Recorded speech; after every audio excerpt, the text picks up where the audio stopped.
Okay, you guys, if you're like me, your mailbox has been full of credit card offers lately, and they can be so tempting. So how do you decide if you should switch or maybe get an additional card? Kathy DeWitt Dunn from DeWitt & Dunn is here to help us decide. Good morning. Good morning. It feels like it's just been insane lately with all the different offers, and it's so hard to know, okay, what's good, what's not good. So for example, there's one from Bank of America that's out there right now, and it has an incentive to, it's $100 online cash rewards bonus after you spend at least $500 in the first 90 days. So you think, okay, it's $100 for free, why not? But what should we be considering when looking at a card like this? Well, on that particular offer, were you going to spend $500 in the first place?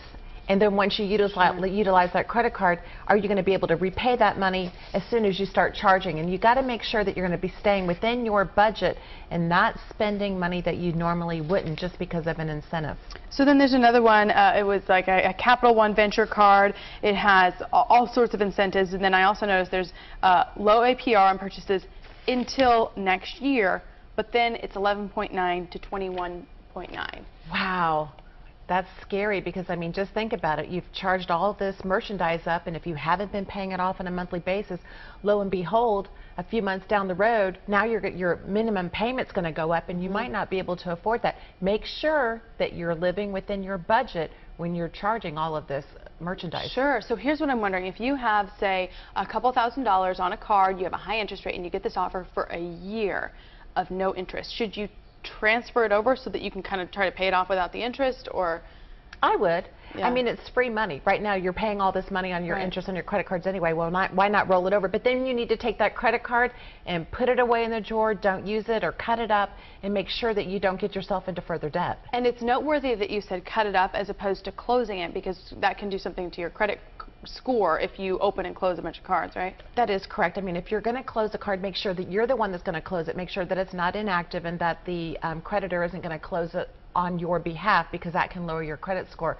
But just make sure that whatever you're going to do, that you're not going to further extend yourself with all these credit card offers, because a lot of people got into a lot of credit card debt back in 08 and 09. So yeah, I think a lot of people, that's Scary. Still fresh on memories, certainly. And and this may be the first time that they're really allowed to have credit again. You know, so it's kind of like, don't ruin it.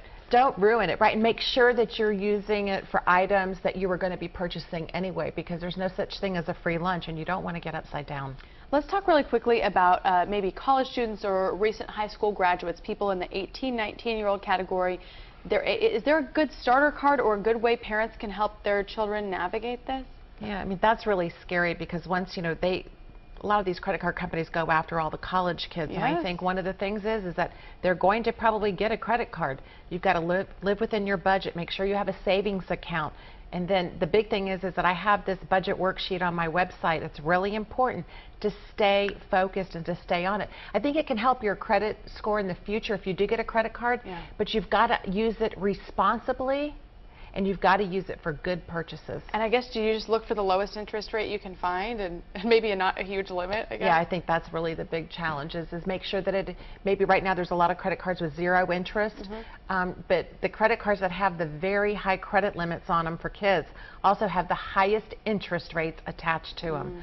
So just buyer beware. Or creditor beware, I guess. Yeah, that's for sure. Kathy, such great advice. Thank you so much. Thank you. And so information on the worksheet she mentioned are on our website, fox4news.com.